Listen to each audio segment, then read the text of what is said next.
नमस्कार, मैं हरप्रीत कौर कानपुर से अपने यूट्यूब चैनल हरप्रीत कौर के ज़ुबानी, कविता, किस्से, कहानी में आप सभी का हार्दिक अभिनंदन करती हूँ। आज दिन मंगलवार कह कहानी हरप्रीत कौर ज़ुबानी का अगला भाग लेकर आई हूँ। इससे पहले कह कहानी शुरू की जाए कहानी, आपको बताना चाहूँगी आज की कहानी है मेरी बहुत अच्छी दोस्त रंजना बंसल जी की। रंजना बंसल जी जज्बात नाम से फ़ेसबुक पे लिखती हैं, बोलती हैं, वीडियोस बनाती हैं। मैंने कहा बहुत प्रेरणादायक कहानी, समाज में क्या औरत ही औरत की दुश्मन होती है, कुछ इसी कथन को साबित करती हुई ये कहानी। चलिए फिर सुनते हैं आज की कहानी। कहानी की मुख्य पात्रा हैं सविता और सौम्या। सविता जो काम करने वाली है। दीदी मैं ना आज आधे दिन की छुट्टी लूँगी, आप बेबी को अपनी फ्रेंड के घर छोड़ देना। सौम्या अरे सविता तू आजकल कितनी छुट्टी लेती है, पिछले हफ्ते ही 2 दिन गायब थी, तब भी मुझे सोना को सपना के पास छोड़ना पड़ा था।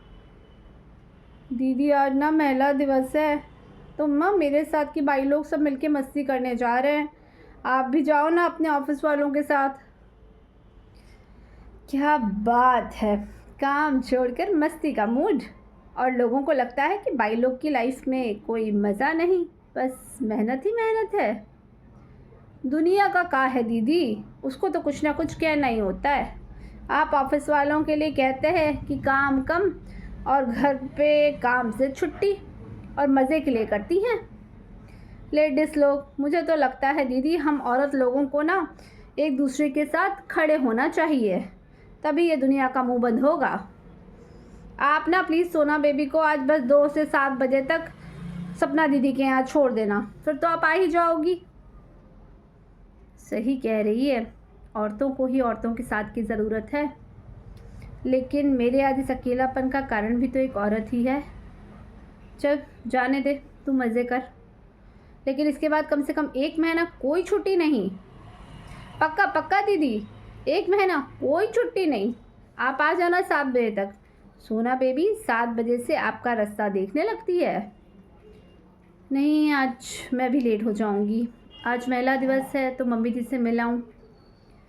ये वो ही सविता दीदी है कि मैं अपने बच्ची को बचा ना पाई और उस घर से सही सलामत निकाल कर ला पाई, वरना मेरी चाची सास ने तो मेरे पति को मेरी नौकरी और लड़की पैदा करने के लिए इतना भड़का दिया था कि चल छोड़ ये सब, क्या बेकार की बातें।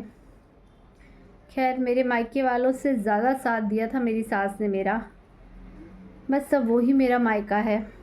कम तनख्वाह और एक कमरे के इस घर में उन्हें ठीक से नहीं रख पाऊँगी, इसलिए पति की उन्हें वृद्धाश्रम भेजने की बात पता चलने पर मैंने सोच लिया था कि अलग रहती हूँ, अब तलाक हो गया है, फिर भी उनसे रिश्ता निभाऊंगी।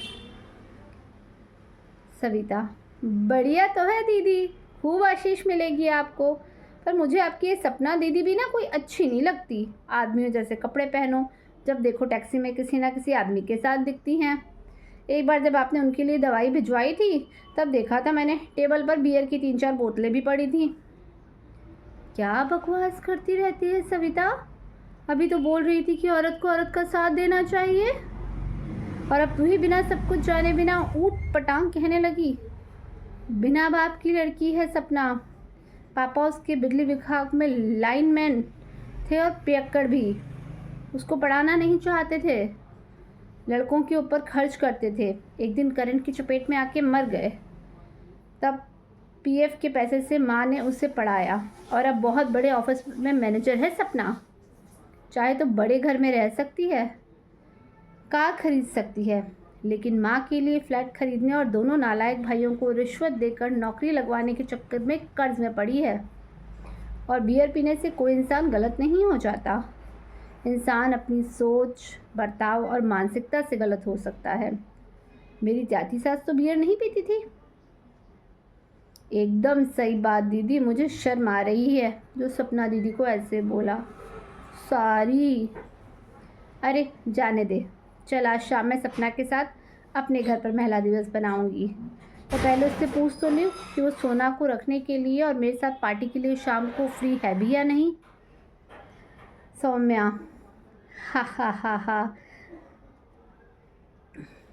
कह रही हैं सविता होगी क्यों नहीं फ्री, वो तो वन फॉर होम करती है ना, उसे वर्क फ्रॉम होम कहते हैं पागल।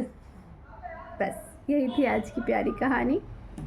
ज़रूरी है सबसे पहले समाज में औरतों की दशा सुधारने के लिए औरतें औरतों का साथ देना सीखें, एक दूसरे का मजबूत संबल बनकर खड़ी हों।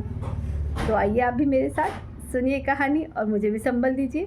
सब्सक्राइब करना ना भूलें मेरा चैनल हरप्रीत कौर की ज़ुबानी कविता किस्से कहानी। बहुत शुक्रिया रंजना बंसल दीदी का मेरे साथ ही प्यारी कहानी बांटने के लिए। शुक्रिया।